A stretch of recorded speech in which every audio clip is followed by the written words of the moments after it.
Growing up in the early 2000s, one of my favourite drinks was citrus green BPM. You'd see it everywhere. Corner shops, petrol stations, supermarket shelves, it was just always there.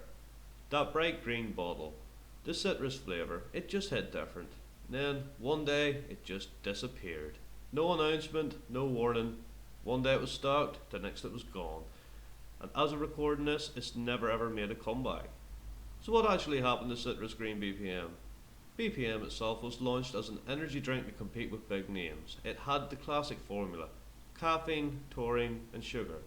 But the citrus version, it stood out.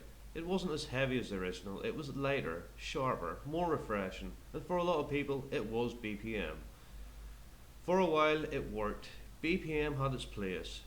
It wasn't the biggest brand, but it had a loyal following, especially here in the UK and Ireland.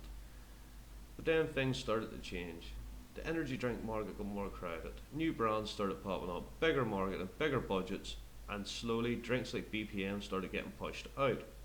Shelf space matters more than you think. If a drink doesn't sell fast enough, it gets replaced, and once it's gone, it's hard to come back.